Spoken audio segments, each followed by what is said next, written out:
YouTube.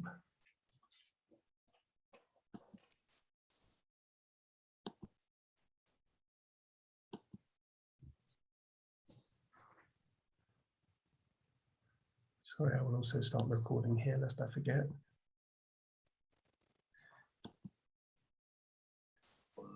YouTube.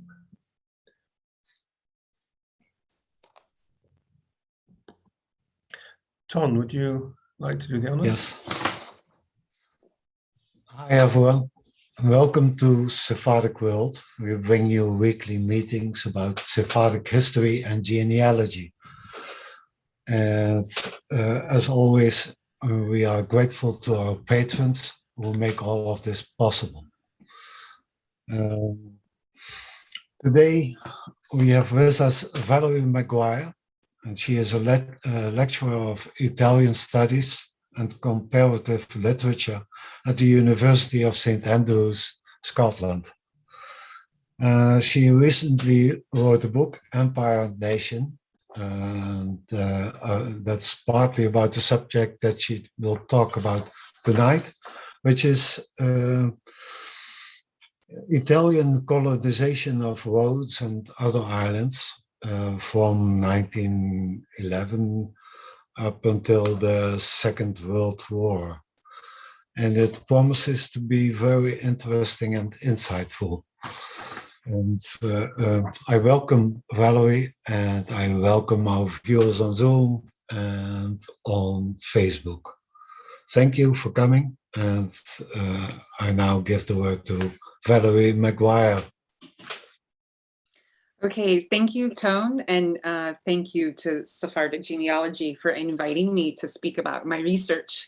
So, as Tone was saying, I've recently completed this project, this book project, which was based on my dissertation, which was about Italian empire in the Mediterranean, but specifically Italian empire in what we call the Southeast Aegean. So I'm just going to go ahead and pull up my PowerPoint here, because it's always helpful to have a few visual images. So this first image that I have here is of, I'm not sure if anyone in the audience will have been to Rhodes, but Rhodes is well known for having been kind of an island which has been occupied by many different cultures and civilizations. What you see in the background on this picture is this medieval tower. During the Middle Ages, it was kind of one of the last outposts of the Christian Knights Crusaders as they tried to reach Jerusalem, to reconquer Jerusalem for Christianity. The tower itself was actually reconstructed fully and completely during the Italian period. Eventually, in 1522, the Ottoman Empire succeeded in capturing Rhodes from the Christian Knights Crusaders, and so it went through a period of 4 centuries of Ottoman rule. And this is kind of the theme of my talk today, is that at the turn of the century and up until the Second World War, you have this little island in the Mediterranean that's really between kind of the Ottoman Empire and the Italian, what I call the Italian Empire state. So this is, as you can see in the photograph here, you see some people that are clearly Turkish, veiled, and then you see kind of people in kind of ordinary dress, let's say, of the 1920s. So this image actually comes from the Touring Club Italiano, which is this major producer of guidebooks in Italy. And of course, one of the economies that Italy planned to develop on the island was a sort of form of tourism. And I can talk a little bit more about that if anyone's interested. So it's kind of a paradox, come on holiday to this island that we're occupying for the purposes of our imperial project. However, it also goes together with what we think of when we think of the Mediterranean, which is the grand tour, visiting these cosmopolitan spaces, taking in kind of all of this different cultural atmosphere. Italy was very keen on this, and I'll talk more about this in the course of the talk. So, right, I'm at the University of St. Andrews. So if anyone wants, I put my email at the end of this, but if anyone wants to reach out to me, you can find me there. So why did Italy have an interest in these islands? And just to introduce to you one concept, of course, so we don't think of Italy as a imperial state the way we think of the British Empire or the French Empire. Italy was very late to the kind of colonizing game, precisely because it only became a nation state in the middle of the 19th century in 1860. And then almost immediately, one of the features that characterized, there were two major distinctive features that characterized early 19th century history of Italy. One was kind of the so-called Southern question, which was the way in which the South was not being fully brought into the nation state. And the other was then kind of related to this was mass emigration. So this was the era of open borders, which, as I'll talk about, was also very important for Rhodes and the other islands of the Aegean. And so what I have here, I like this picture on the left because it shows to you that kind of implicit in the comparison between where was the Italian Empire. Italy did not ultimately colonize very many spaces. The ones that we probably have heard about are Ethiopia, Libya to a degree, Somaliland, Albania, right? It's interesting, Rhodes and the Dodecanese Islands are not even featured on this map. But as you can see, the implicit comparison is with kind of the United States, because this is where most Italians were actually going at the time that Italy created an overseas empire. So one of the reasons that Italy during fascism starts to so aggressively promote creating overseas colonies, empires, precisely that Italians can no longer immigrate to the United States due to kind of immigrant quotas. So they put all of their energy on creating these overseas colonies. And of course, it fits into fascist rhetoric in a really nice and tidy way, because the fascist rhetoric is we're going to have Mare Nostrum, we're going to have a new Roman Empire in the Mediterranean, and that is going to kind of secure our national identity and our nation state in the face of a lot of disillusionment and a lot of disappointment with kind of the endemic poverty of Italy. So not only are we going to get rich, but we're also going to have a kind of reputation that we're missing. Over here on the right, I show a photograph of then kind of some of the interventions that they did to the island of Rhodes, which were massive. So one very interesting feature, and I'll show it a little bit, is kind of the architectural intervention. But this is an entirely new shoreline that was designed by the Italian state. In the very background, you can see kind of this medieval castle that the Italians fully reconstructed. And you can see that there's a kind of, I don't know, Islamesque features to some of the buildings. There's a Orientalism really at play in the ways that they design the buildings. And so this kind of in between the Orient and the Occident, in between the Italian state and the Ottomans, this becomes a kind of it really creates a lot of fantasies and interesting representations of the islands, as well as the island's inhabitants. So just to give you a frame of reference, since not everyone will be immediately familiar with the Dodecanese Islands, you can see that they actually do kind of sit precisely on the border of Europe and Asia, right? So they're just off the coast of Turkey, of modern day Turkey, and actually the Italian state was able to occupy the islands because other powers in Europe agreed that they were so far to the east that they could kind of qualify as being in Asia and not in the Balkans. So this is how Italy is able, in a way, to capture. He captures the islands during 1911, 1912, but the kind of approval of other powers is linked to this idea that these are so far off the beaten track that Italy is free to occupy them. You can see that Rhodes is the largest of the islands. And there are two islands, Rhodes and Kos, where you have Turkish and Jewish minorities. The rest of the islands, there's 14 of them in all, they are entirely Greek Orthodox. So we still have, but what's interesting is you still have this multi-ethnic Ottoman model of empire, of an Ottoman state in two of the islands, Rhodes and Kos. So this is kind of shows you one image of the Dodecanese is kind of, off the beaten track, no place is significant. This, on the other hand, is how the Italians saw the islands. This is kind of the height of the Italian Empire.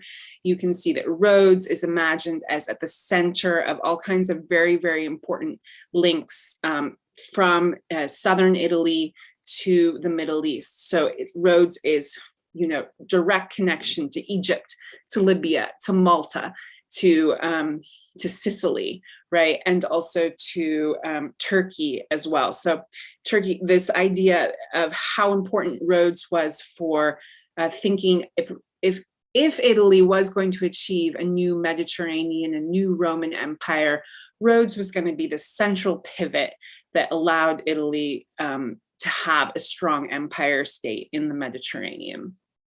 Okay, so that's kind of the overview of some of the things that I'm thinking about in my book is why Rhodes, what were some of the stakes for colonialism for the Italian state? And then within that story, I come to the story of the Jewish communities. So I'm going to give you a bit of background. I know that that's what people are interested in today.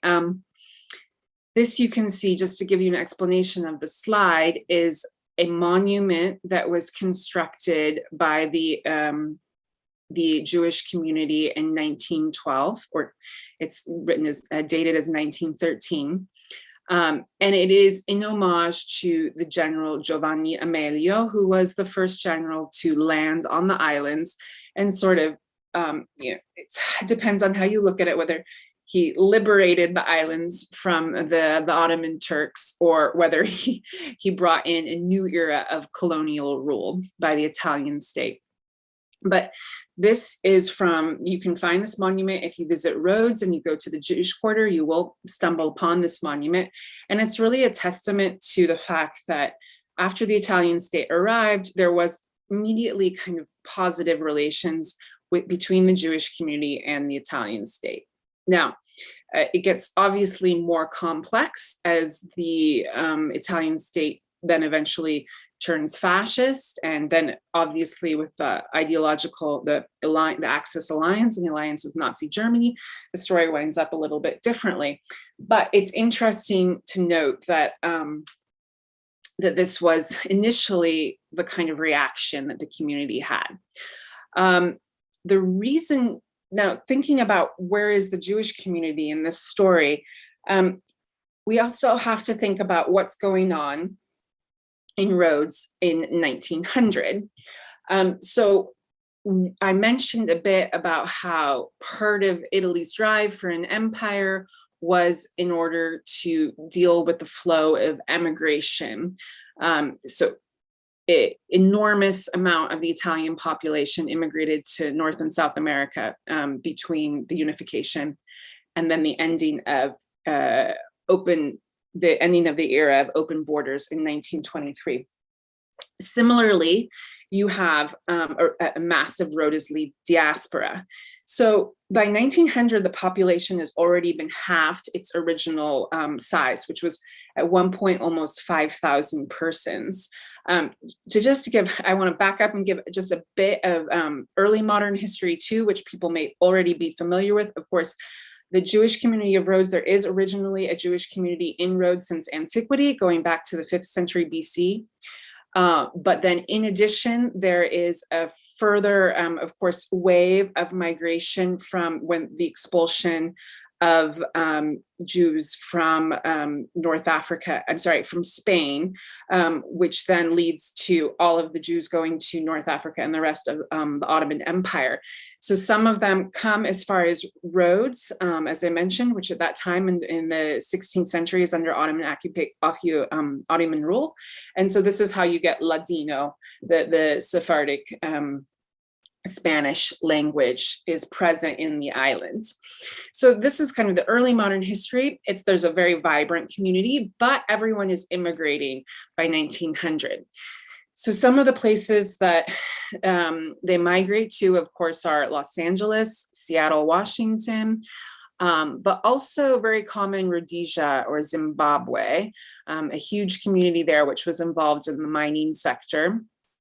And then, of course, within the greater, let's call it within the regional area. So many Rhodesli Jews in Izmir, Alexandria, also Salonika, right? So Rhodes is kind of still, it's still central to a certain degree, but people are leaving in order to make money.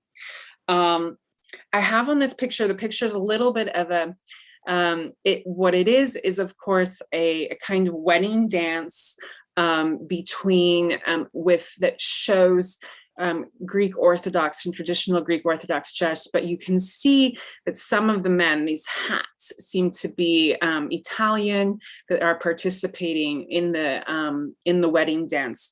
One feature that I came up in kind of the conversation that I had with Tone and David beforehand is they asked me about what were some of the kinds of marriage practices. And one marriage practice was definitely that although people migrated away from Rhodes, they often returned home to find a bride.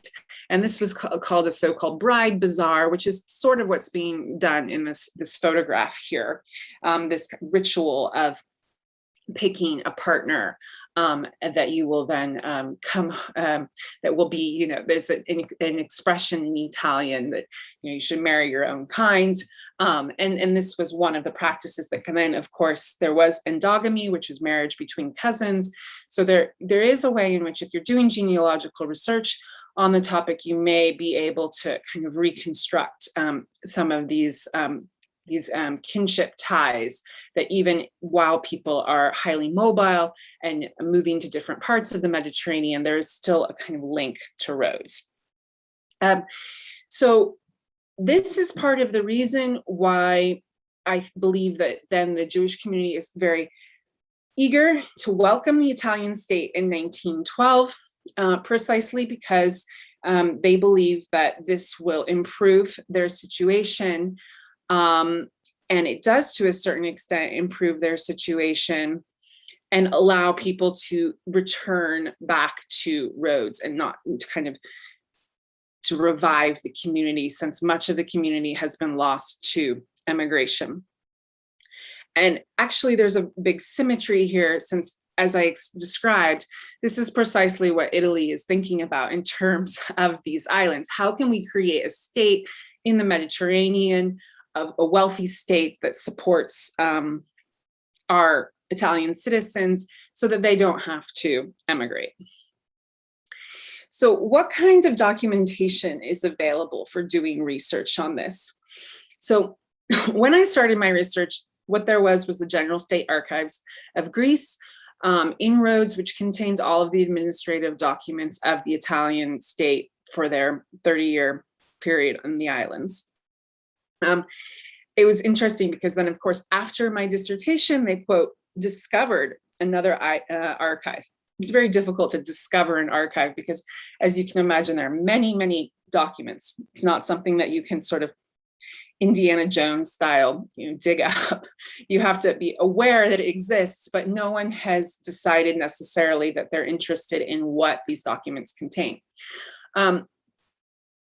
It evolved the situation to the point where there's also a lot of tension, nervousness about confronting this period, precisely because the Italian state in some ways was welcomed by many parts of the community, and no one likes to say that, well, we collaborated with the fascist state. there's been a lot of reticence to looking back at this past.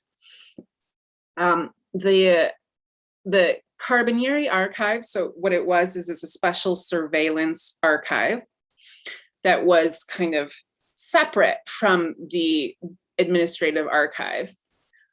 And as you can see, what's interesting is that it's then has, just as a surveillance archive would have, it has kind of a file based on individual names. So here I have Maio Beniamino fu Leone, so someone with the last name Maio. Here I have Albaldi Michele, so someone with this name. It's kind of cut off here, but it's this one is Marcus Berger, who I'll talk about as well, who is an important part of the Jewish community. But what's interesting is that there is an opportunity to kind of reconstruct some of the key important figures in the Jewish community during this time period. I'm not going to pull it up here because I don't want to use all of my time, but the part of this archive has been digitized and is available at the United States Holocaust Memorial Museum. So if you are interested in doing more research about the Sephardic community, you can contact them and they can tell you what they do have available in terms of files. There was a big project to kind of catalog part of this archive in 2013. I think that some of the momentum dwindled, meaning some of the money ran out, and they're still trying to figure out just what they have there. But if you do make a trip to Rhodes, you should be able legally to request any file that you want about, if you have a family member, you can go to the archivist and say, I would like to see the file on my family member. So that is a wonderful resource for exploring this history.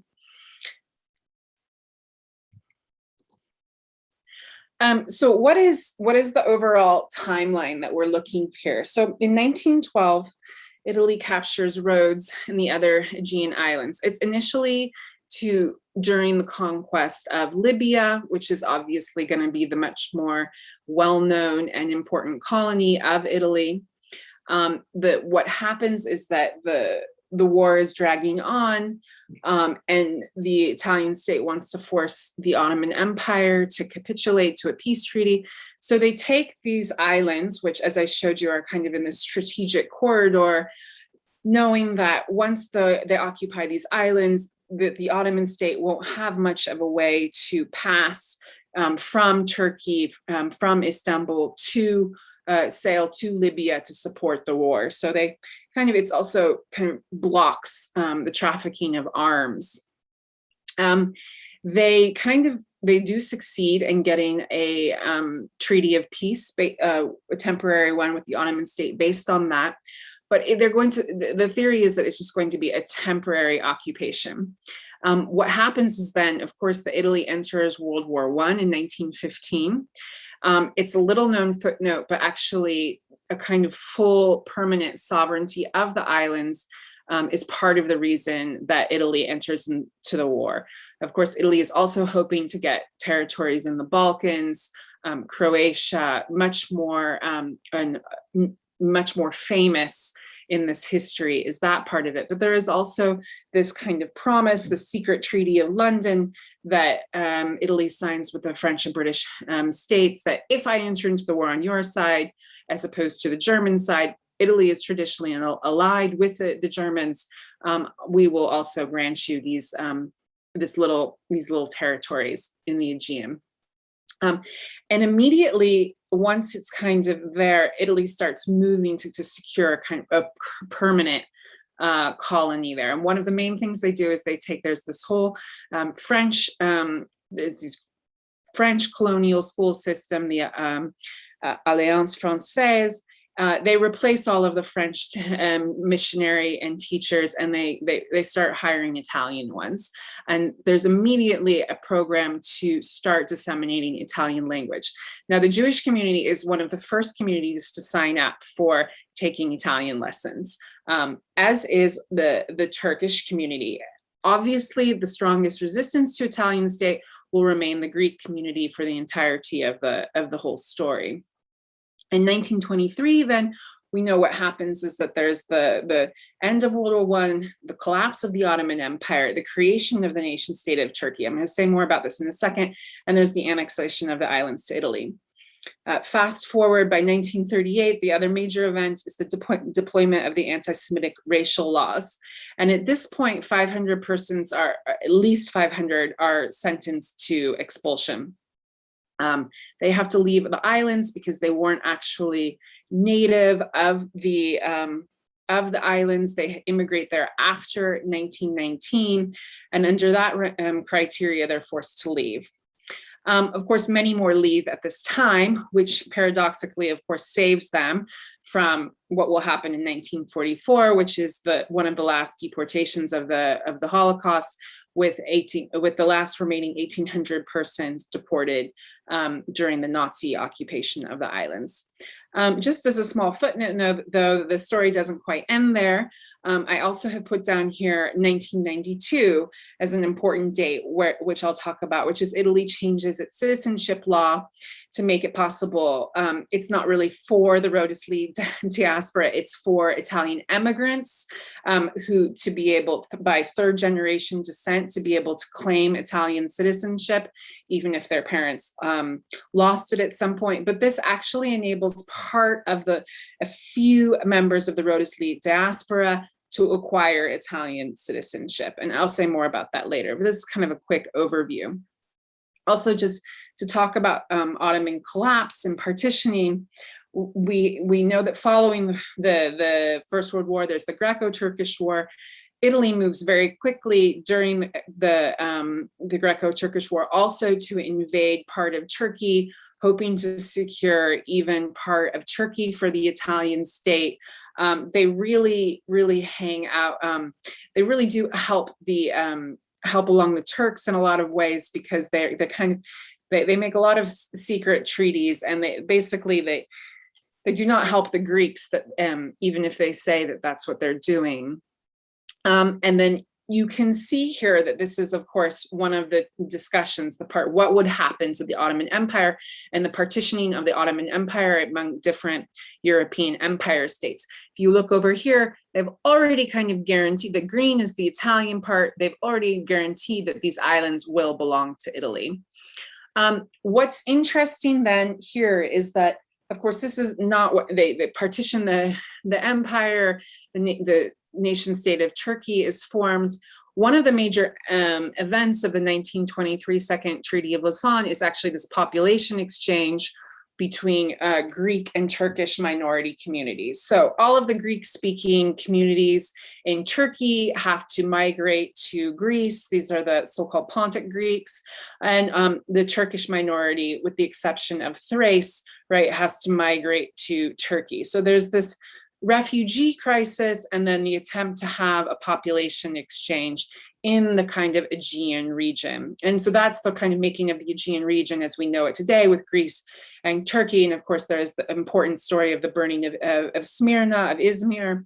And so during this period, what's interesting is that the Dodecanese actually kind of stay out of this model. And they're one of the only places that kind of get exempted from this population exchange, precisely because you have the Italian state there, which means that you're going to have this old multi-ethnic Ottoman model in a region that's been dramatically recreated under the nation state frame. This also means that it's going to be a very desirable place for Jewish refugees from Salonika, from Izmir, from the entire Aegean region, who are looking for a new place to go, right? The Ottoman state has collapsed. And so they move actually to Rhodes. And this is very interesting because, of course, this creates the Italian state's very keen to have kind of a Jewish elite from the region to occupy and hold important positions within the administration. So there's a lot of cooperation, collaboration. They recognize that many of the notables from Salonika, from Izmir, actually have a lot of education, degrees. They're competent in many different languages, so that they can be very instrumental and useful.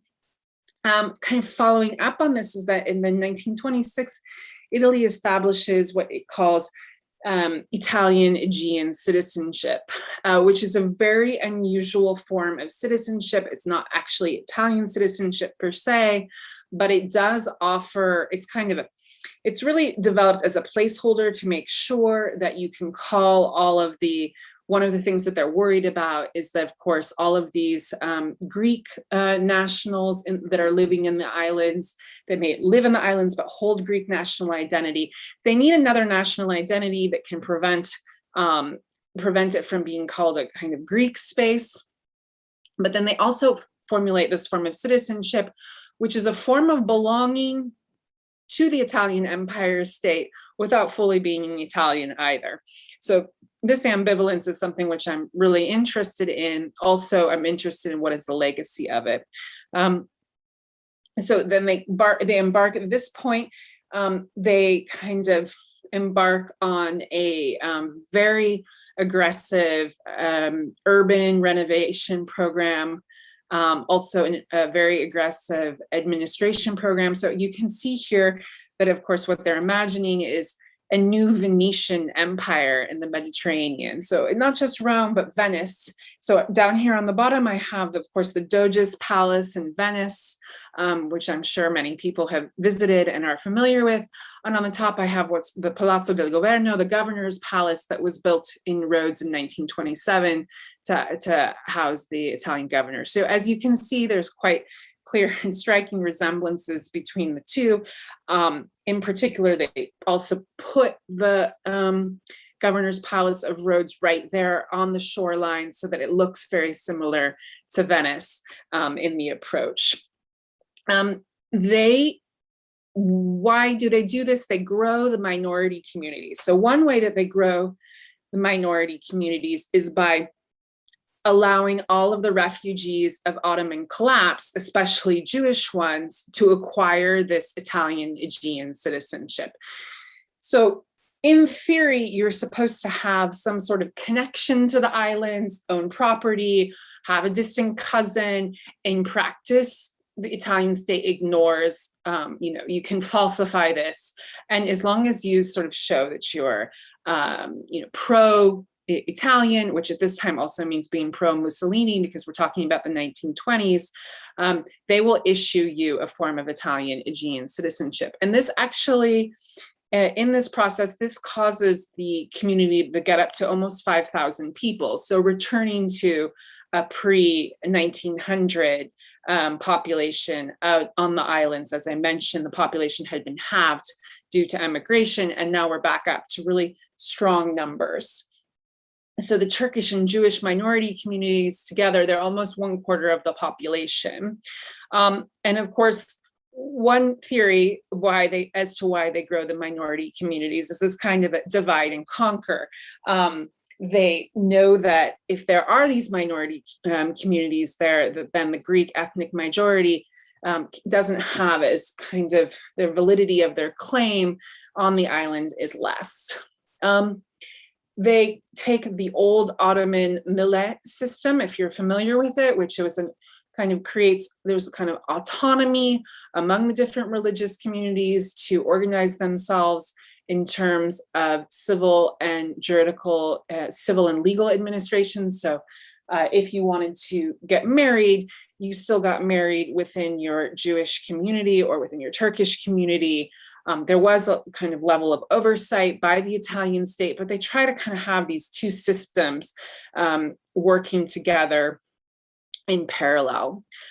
Finally, there's this Italian citizenship that I was mentioning, the Italian Aegean citizenship, and it's again, it kind of raises the issue, is it to stay in the islands or is it really to go, right? Because one thing that it leads to is obviously passports, right? So here is a passport. You can see Regno d'Italia. This is a typical passaporto per l'estero.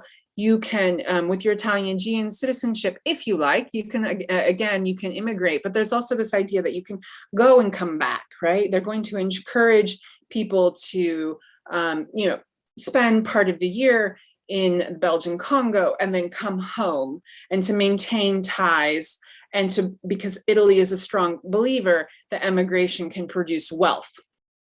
And so this is Vitalis Strumza, who I'm going to talk about here in a second. And this is his passport, which it was in his file of the in the Carabinieri archive. Just to briefly show you as well, this is a picture then of the Jewish quarter. Again, this is from the Touring Club Italiano. And one thing that's interesting is you can see how, whereas they do a lot of renovation outside of what's known as the old town, they leave a lot of this kind of Ottoman architecture intact in the Jewish and Turkish quarter. So you have kind of this idea of fascist modernity just outside the old medieval city, and then inside the city you have kind of still this world of Ottoman cosmopolitanism. So this merging of fascist modernity with kind of Ottoman cosmopolitanism is really interesting. How can the Italian state sort of have its cake and eat it too, have it both ways? Is what they try and accomplish. You can see on the right, this is new Italian architecture in which they kind of try to blend these different representations together. And a lot of that is what happens in governance too. Can we have the old Ottoman Millet system, and can we have our new kinds of very orderly fascist regime in which everyone is on record as being loyal to the state? Actually, I want to back up here before I get to this part. In 1933, then, just kind of continuing to my Italian citizenship story, the Italian state actually makes a reform to the law to allow people to acquire full Italian citizenship. So this is Vitalis Strumza, the Declaration of Full Metropolitan Italian Citizenship, and he's the author of a number of books about the history of the Jewish community. Alcuni cenni storici sugli ebrei di Rhodes, the history of the Jews of Rhodes, written from 1936. Strumza is actually, he was a public official in Salonika before the collapse of the Ottoman Empire. And he was, he'd been in public office. He's very much a notable, and he moves to Rhodes in the aftermath of Ottoman collapse, and he finds kind of a home working in the Italian administration, and also in particular working on kind of the history of the community, and working in kind of what we would call cultural aspect of Rhodes. There's also a very famous Judaic scholar called Isaac Sun, who also spends time on Rhodes. And at this time, there's a lot of efforts to kind of grow ties between the Jewish community in Italy and the Jewish community in Rhodes. And sort of the acquisition of full citizenship is this marker that the community has really achieved kind of full Italian nationality. I want to add here as kind of an interesting parallel is at the same time, Italy makes it possible for the diaspora, the Dodecanese diaspora, to also acquire some sort of Italian citizenship from abroad. So this is in particular the community in Egypt, right? They can also kind of become Italian Aegean citizens, even if they're living in Egypt. A very interesting way of thinking about empire through its citizens. So just moving forward, I'm conscientious of the time, and I know people will have questions. So also one of the big projects of the Italian state was to found a rabbinical seminary in Italian Rhodes. This lasts about 10 years. The idea being that there needed to be kind of a place for the formation of rabbis in the Eastern Mediterranean, so that it wouldn't just be for Rhodes, but that you would come here, you would get this important schooling, and then you would go and and be a rabbi in other places in the Eastern Mediterranean. It's interesting again to think about this in relation to Italian Empire. Obviously, one of the things that would go on at the rabbinical seminary was also kind of, a formation into Italian culture. So the learning of the Italian language, reading of Italian history, and so on. So kind of both of these things working together. It ends up being closed in 1938 because of the anti-Semitic race laws. However, actually, the same governor who puts into place the race laws really tries to save this project, because it's kind of, it's a real prize that they have put so much effort into kind of making Rhodes into the central hub of the Mediterranean where people will come. And unfortunately, at that point, it dies. But if you're interested, I recommend this article by Aaron Rodrigue, who's at Stanford University, and you will find everything you need to know about it. So just to kind of sum up on the Italian period, this is a period where you have Italian public education. This is the scuole femminili, or the school for girls. You have a lot of investment into spreading Italian culture. And does this create a sense of Italianità, or a sense of feeling like you're Italian, even despite the fact that you have never been to the Italian peninsula necessarily, let alone born from there? What kind of cosmopolitan notion of Italianness is being propagated here? There's also the presence of Italian theater and cinema. I didn't have a chance to show you, but of course they build movie theaters. And there's also a strong, even if you're not exposed to it in the public schools that they put into place, then you have these after school lessons that continue all the way up through the Second World War. And of course, I want to just briefly, so this is some further reading that you can do that I recommend. I think I skipped a slide here. Sorry, if you can just bear with me. So this is, of course, the sad chapter is, of course, the very tragic deportation of the remaining of the Jewish community during 1944, during the Nazi occupation, where you see that there's also records of this in the Carabinieri archive, that they kind of, at this point, the Italian state no longer recognizes the citizenship that it's offered to many of the Jewish members, the Jewish residents in the islands. And this partly, of course, enables legally the deportations. This is another part of the story. At some point, Rhodes is also kind of a destination for refugees. If you're interested in that too, I can talk about it more in the Q&A. So this is just a few notes about different articles that you can look at. I would recommend, if you're interested in the Rhodesly diaspora in Congo, this last one is actually a film, Rhodes Forever, which is about the Rhodesly diaspora in Rhodesia and Belgian Congo. And then a few other great scholars. Anthony Magalia is actually coming out with a book about the Holocaust in Rhodes. It's with Bloomsbury. It should be coming out this year. And then another really great scholar is Renee Hirschon, who's at Oxford, and she's done a lot of research on the community. But just to follow up, I want to say, well, what's happening now? What's interesting is that the archives have enabled some people to go in and kind of remap. This was the old Jewish quarter, and they figured out, the different families, the shops that they owned, all of this kind of disappeared. Another sort of interesting kind of problem of this history is that because the islands were under Italian rule, and they weren't part of Greece, they didn't get they're not considered Greek Jews either. So they haven't been included in sort of these discussions about the Holocaust in Greece until very recently. And so that means that the community also, some of the history kind of disappeared. But very interesting, there's been a lot of scholars that have gone through and they've been able to reconstruct what the town looked like in the 1920s and 30s, some of the different families that lived there.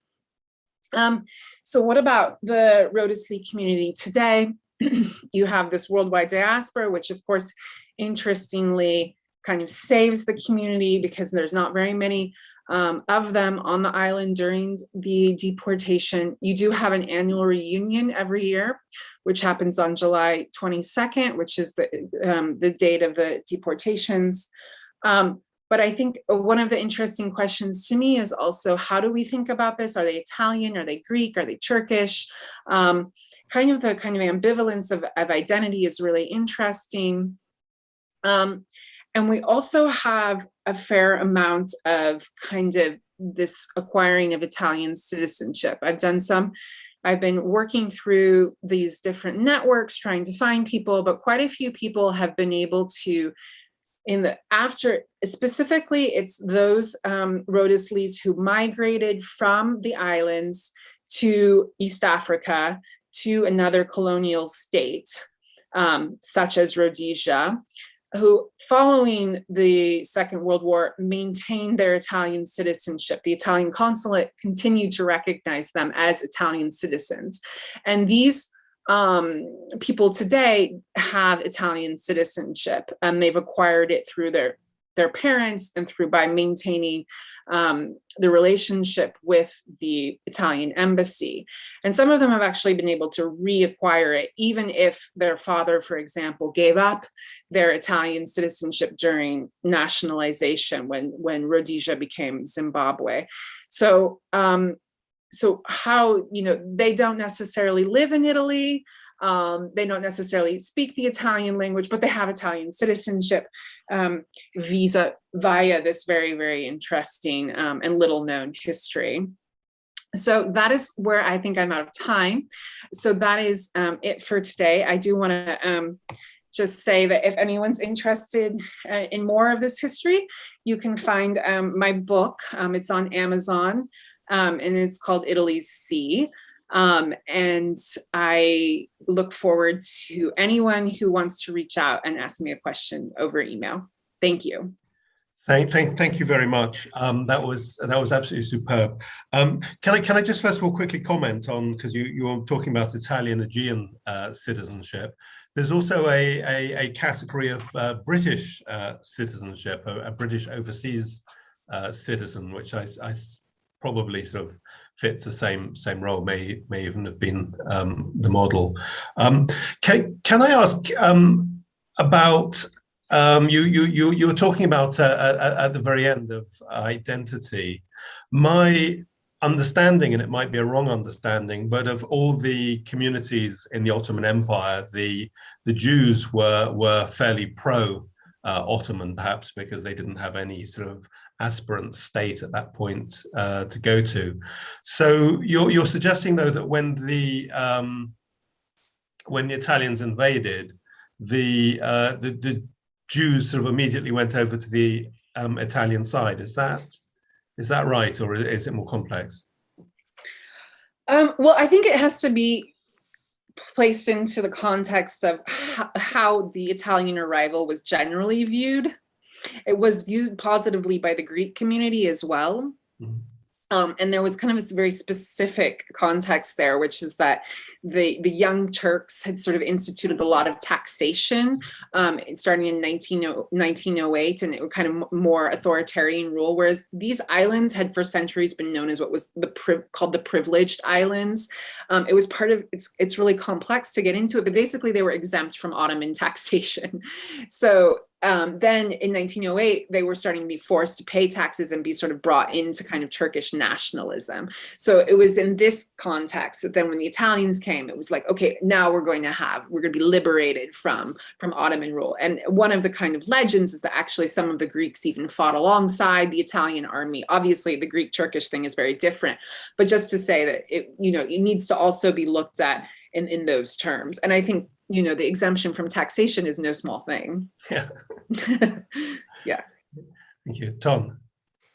In the beginning, you mentioned open borders. This was an American policy. Am I right in assuming that? It's about the Americans refusing more immigration into the States. Right. I mean, what I want to highlight is that for the end of the late 19th century is an era of migration, precisely because they're recruiting so heavily in both North and South America, encouraging people to come from Europe. And then all of that kind of shifts very dramatically. Okay. Does that answer your question? Yes. Is there a way of knowing which controlling interest was better, Ottoman or Italian, for the Jews? Well, apart no. from feelings. Well, what I try to discuss is that, of course, it's not, how to, it's so complicated, because one of the things I guess I didn't have as much of time to say is that when I worked on this project, I was faced with what I felt was kind of this impossible paradox, because on the one hand, you had a lot of positive memories of the Italian state in the Aegean, and then you had kind of, historically speaking, a pretty well-known history of the Italian state being pretty brutal and violent in its colonies, and how to kind of square these two perceptions of the Italian state, right? On the one hand, it being, you could either say it was extremely fascist, or you could think about all of the developments and all of the ways in which the Italian state did good things for the communities in the islands. And so I think that's kind of one of the interesting facets and features of this, is that it doesn't give you a simple and tidy answer about Italian Empire, yes. Right? It's rather a question of kind of how people also adapted, and why they were, in which ways they were ready to adapt, right? So, for example, it seems to me that the citizenship that Italy ultimately fashioned offered a lot of carrots and incentives for people. And so you can understand why there would be a desire to kind of embrace the Italian state. Then, of course, there was kind of the political background, right? And people didn't take necessarily Mussolini that seriously either, right? Can I interrupt? Before we go to Bruce, we have a really interesting comment from Luca Ascoli, who's sent a message. And for those who don't know him, Luca is who's Jewish, is the expert on Italian Jewish genealogy. And he says that his great uncle, Admiral Aldo Ascoli, was the military commander of the Italian fleet in the Aegean Sea and was based in Rhodes. However, he had a terrible relationship with the governor of Rhodes, De Vecchi, who put in place, even before the racial laws of 1938, a racist policy against Jews. So Aldo Ascoli resigned in August 1938 as he couldn't handle the relationship with the fascist and racist governor. His resignation was not accepted and he kept his position. Later on, however, on the 31st of December 1938, he was dismissed from the Navy for good because of the racial laws being put in place. So that's just a little sort of personal connection from Italian Jews to what's going on, which I thought was interesting. Bruce, if you want to. Yeah, thank you so much, David and Tan and Valerie. This is awesome stuff coming to you from Stanford. So I guess my question is, when you say that the Italian state was trying to make accommodations to bring the Jews or to keep the Jews in Rhodes, can you describe what your research revealed about? For instance, would that have meant property ownership or currency controls or moving money specifically, taxable wealth from Turkey, from the Ottoman Empire into Rhodes? And did they end up keeping whatever that wealth was? What was the migration story on the capital? Not the social capital, not the religious or cultural, the capital of the associated with the Jewish community. Yeah, no, that's a great question. First of all, I want to say that for sure that there was definitely a policy, like I found a document signed by Mussolini that said, let's let these wealthy, refugees from the Ottoman state come, right? So that to me, it was very unusual for me to counter something that was actually signed by Mussolini. So that was interesting. And then it was not an area that I dug deep into, but for sure there were these, the state was constantly trying to help its people, Jewish people, recuperate their losses from Asia Minor. So they were working with Turkey all of the time to try and recuperate these, to be paid for the loss of their property. Yeah. Okay. There's a question about Kos. Kos has a synagogue which is now closed and an overrun Jewish cemetery. Is that because there were no Jews living on the island anymore? And a general question, is the history of the Jews on Kos comparable to those on Rhodes? Yeah, I mean, I think that's right. That the history of the community, it was much smaller. So it's very much more. You don't call them. I don't know what you would call them. Kosly, a diaspora. You refer to also the ones that were linked to the island of Kos as Rhodesly Jews as well. And exactly, they don't have. The whole community was. What remained was wiped out during the Holocaust. They've managed to rebuild, as I was showing you, a few. They have reopened the synagogue in Rhodes, but not the one in Kos. They do some visitations too. You can do like a tour of Jewish Kos. If you come to visit the islands, they will do that for you. But yeah, there's no living community there at the moment. And that's another part of the story, which is, what happened then. Of course, no one went back after. Those that survived the Holocaust didn't go back to these islands, right? They went elsewhere. They rejoined family members in other parts of the world. And they were actually considered by the Red Cross, those that were actually rescued from the camps, as Italians. So that's the way in which they're displaced also has to do with the fact that Italy loses these territories during the Second World War, right? It stops being part of Italy. And so the link is entirely broken in that way. It becomes part of Greece. And since they were never Greek, right? How do the descendants of the Jews of Rhodes and Kos look back on this period? Are they still pro-Italian? Do they see something good in it, or Are they?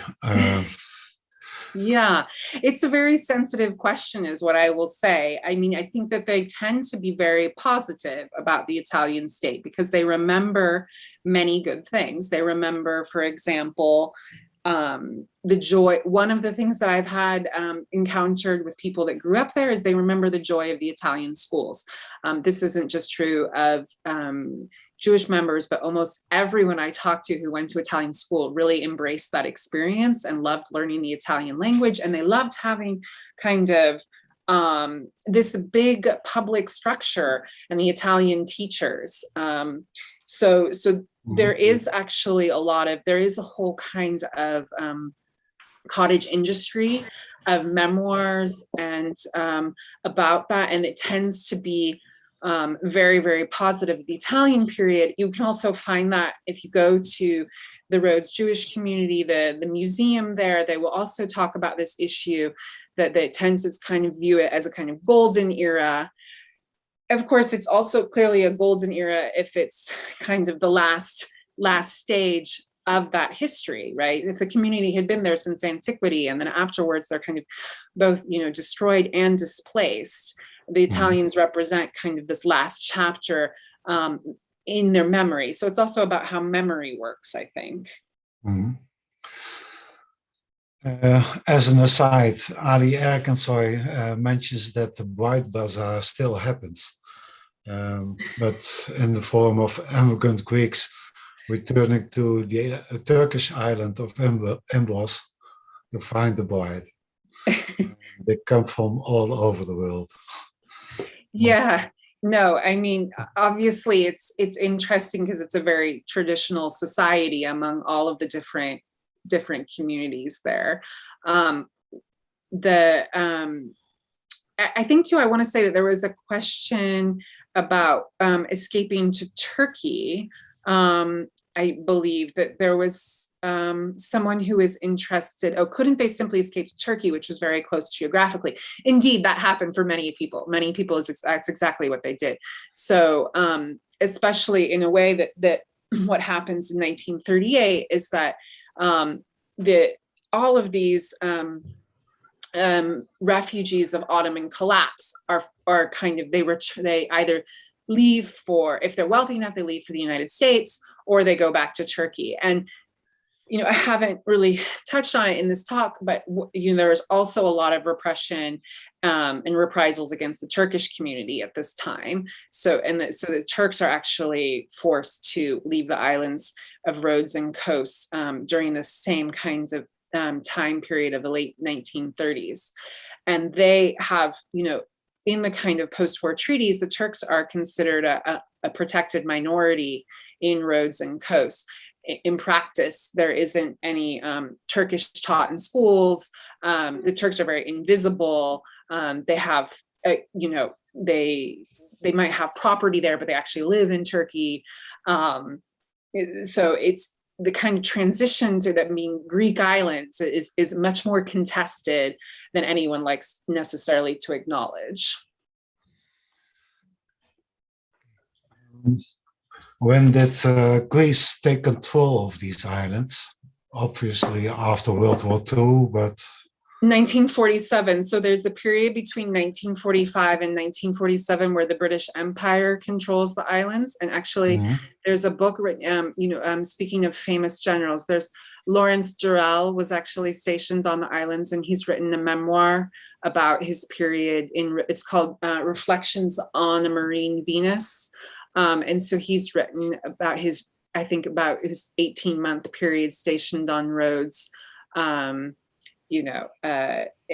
Marine Venus is this famous sculpture that the Italians dredged up and put into an archaeological museum.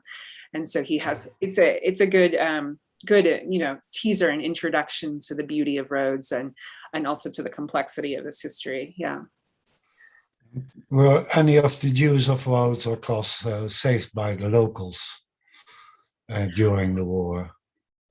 Oh, that's an interesting question. To my knowledge, it would happen very quickly. And it wasn't, you don't have like these stories like you hear in other parts of Europe with people,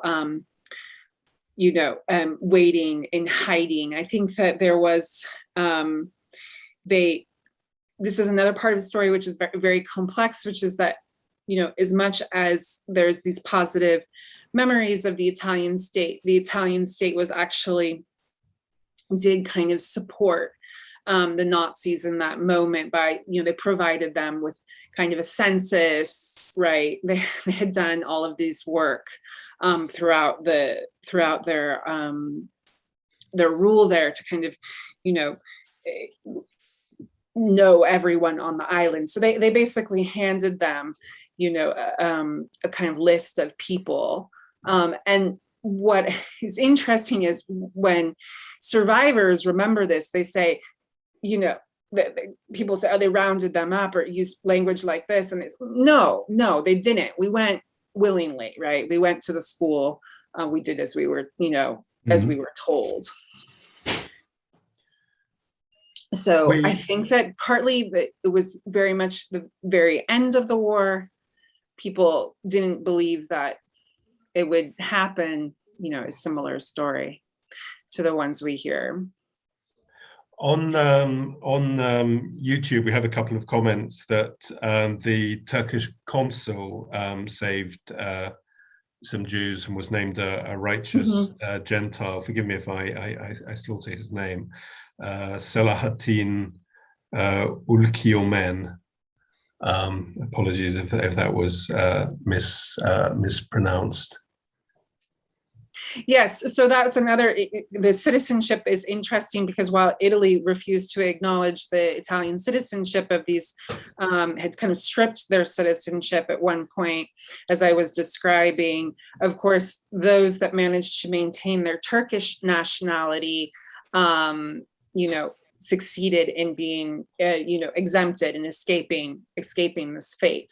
And so this is, to me, is also really interesting to think about kind of citizenship today. I mean, we don't face these same circumstances, but many of the people that I've talked to who have acquired Italian citizenship, they say, well, it's an insurance, right? We never know. For example, in Argentina, it's very typical for Italian immigrants to have acquired an Italian citizenship vis-a-vis this change in the Italian law in 1992 that I was talking about. But we never know what's going to happen in Argentina. If there's going to be this sea change, this dictatorship, we want to have like this means to escape, right? And so, and the same with, also interesting is the Rhodes community who's acquired Italian citizenship. They often live in Israel, and they say, well, it's really handy to have Italian citizenship for when I need to travel to the US, right? Because I don't have to go through a visa process, etc. So the ways in which we use, these, how it becomes unlinked to kind of any kind of national identity, I find really, really fascinating. Yeah. When you showed this photograph of a street on Rhodes, I saw several names, and one of them was the name Menash. And we have an Isaac Menash who is watching us, and he tells us that the Turkish consulate in Rhodes saved about 30 Jews from being deported. On YouTube, we have 42, so. Okay. Yeah, I really want to refer to the book that's coming out by Anthony McElligott. He's done the study of, my study is really about the Italian state. It's and I obviously could not do a whole study of the Holocaust as well. So he is really the researcher for that. You said when the Italians arrived that there were 2,000 Jews living there. Do you know what the population was at the peak? 5,000. Okay. And in a conversation that you had with Tom and myself the other day, I think you said that the community had mostly originated in Salonika. Is that right? You mean the additional people that came between the 2,000 and the 5,000? Is that what you're saying? Well, I mean, my understanding is there was a Jewish population that was removed or kicked out at some point, and then a Sephardic population came in. And is that correct? I think that I'm not sure if I'm understanding your question, but I can tell you that between 1900, when the population was 2,000. No, I'm talking about, sorry, the original Sephardic settlement. Yeah, so those aren't the numbers that I'm, I know what the population was in 1900. Yeah. I don't know I don't know enough about the 19th century. Yeah. I know that the population had dwindled because of emigration. And then what you had is return immigration, which drove up the numbers again in the 1920s and 30s. And in addition, you had refugees of Ottoman collapse. Okay, thank you. David Simon asks, says there's no mention of Greece in the discussion. Do any of the diaspora identify as Greek, or are they simply sort of Italian or Ottoman or Turkish or something else? Well, again, I can't speak for the entire diaspora,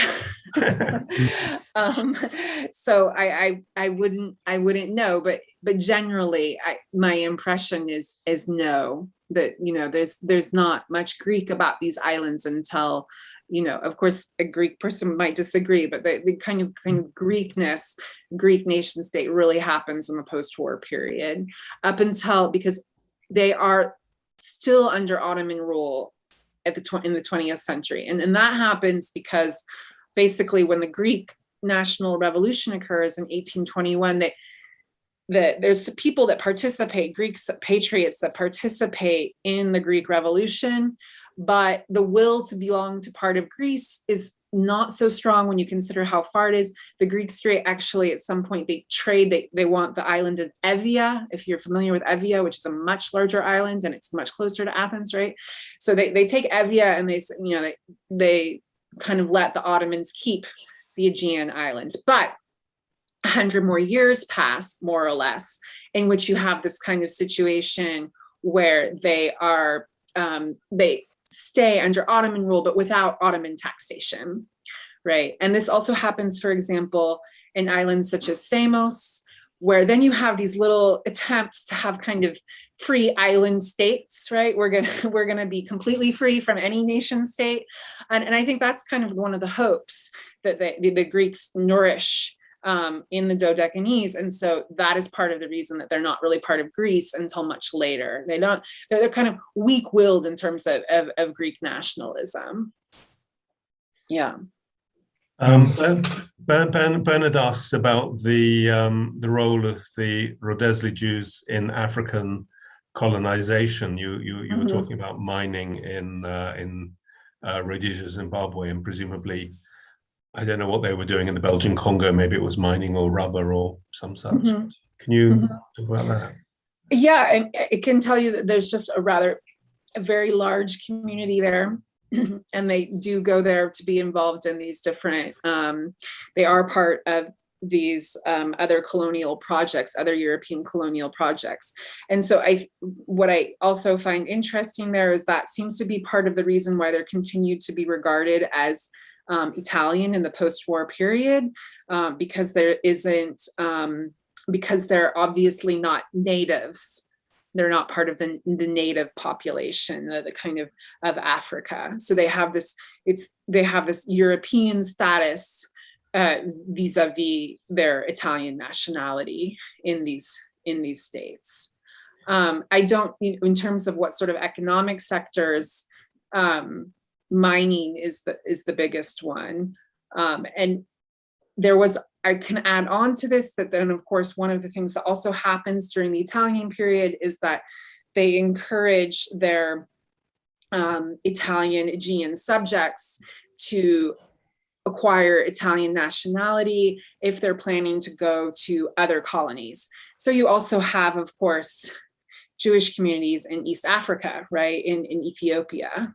And there's an interesting story there too, where these communities, what happens to them after the Ethiopian War, right? And how kind of close to the colonial state are they?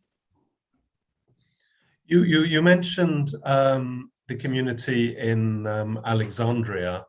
which obviously had a significant Jewish community and an even more significant Italian community. When the Jews went there, I mean, do you know if they just sort of slotted into the Jewish community, or would they identify also as Italians, or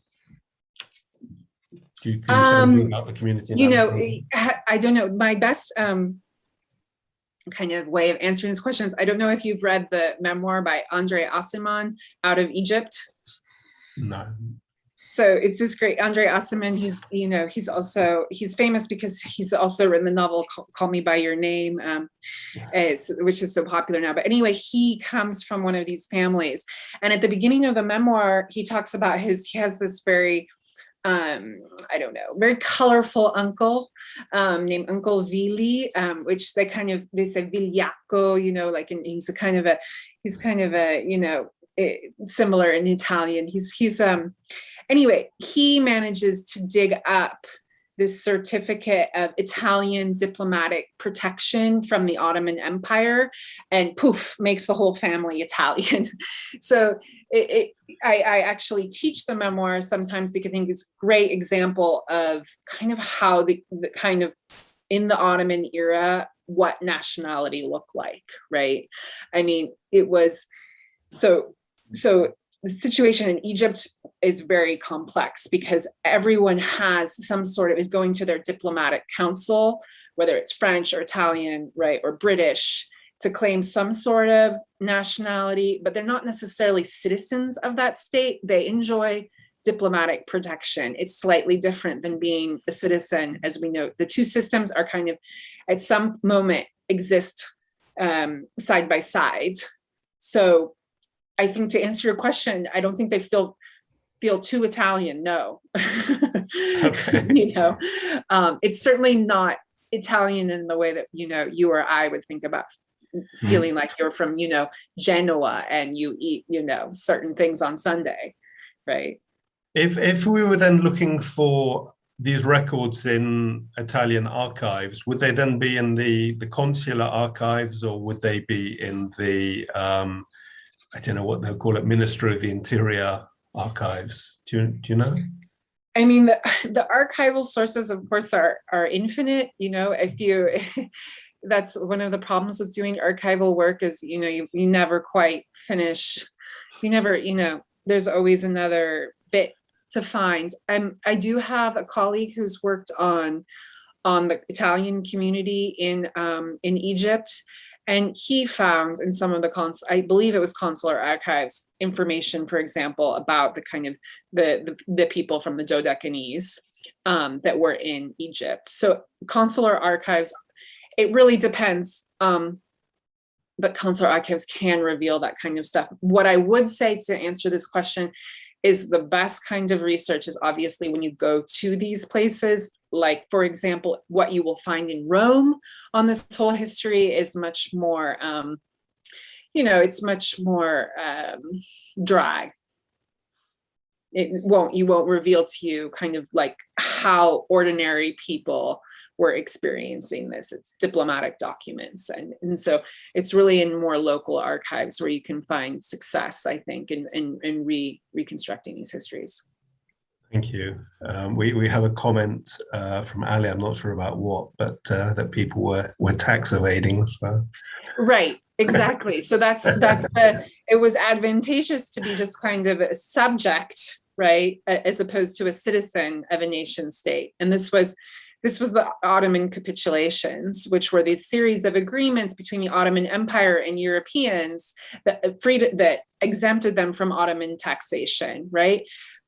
And you did that by turning to your consulate, but then you weren't fully a national of that place either. So it's really in this kind of in between and gray area. And what I'm working on right now is I'm trying to sort of think about how this is still in place in the world we live in today. There's an interesting question from Bruce. Why did you start this research?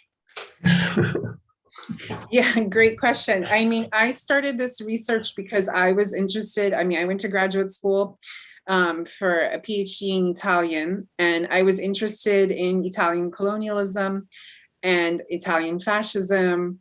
And then I was kind of looking for a project.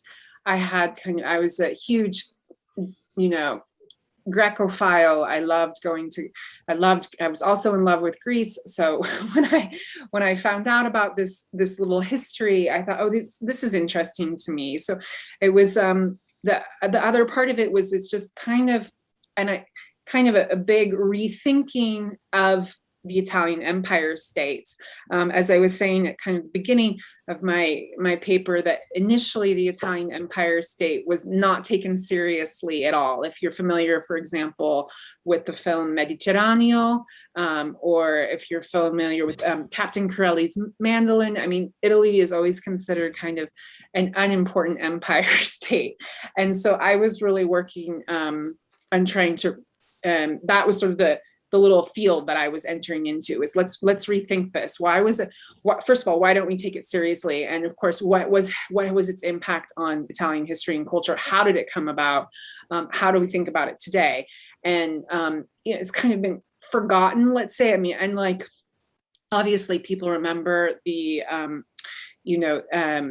decolonization of North Africa, right? The Algerian Revolution. These are events which are kind of present in people's minds. You don't really have equivalents in the Italian history, and so this to me was kind of encapsulated that problem, because no one had ever really studied it or heard of it. There had been a little bit of research from the Greek perspective. What I found extremely challenging is obviously that how do you put all of these different histories together, Italian, Greek, Jewish, Turkish, and then to say nothing of how it fits into kind of a bigger imperial history of what was going on in the Mediterranean at the time. So many different pieces. And that, of course, then became the intellectual challenge and maintained my interest. Thank you. Yeah, I think that just about winds it up. And shall we close the meeting, David? Yes, thank you. That was absolutely fascinating, because it's just something we don't really know about. I'm afraid, all we seem to ever hear about the community of Rhodes is about sort of, sadly, the Holocaust and then sometimes Holocaust. And it was really, this Italian period is I think a really critical and important period. So thank you for sharing that. Tom, do you want to announce our speaker for next week? Yes. Thank you, Valerie, for a great talk. And thank you to our viewers on Zoom and on YouTube. And thank you to our patrons who make all of this possible. And next week we have Floribela Veiga-Frade, who will talk about a new book, As Comunidades Sefarditas e a Nação Portuguesa de Antwerpia, which just came out. And I hope to see you all next week. Thank you. And of course, Valerie's book is available on Amazon and elsewhere, presumably. Yes, I mean, I can offer you, if you write me, I can help you out with a kind of small discount code, but it's mostly it's priced. Yeah, it's priced for for libraries to purchase it. So ask your library to purchase it. Excellent, we'll do that. Yeah. Great. So many thanks for everyone for joining us. Sort of Hag Sameach, we're sort of slightly between. We look forward to seeing everybody next week. So many thanks for joining us. Thank you. Okay.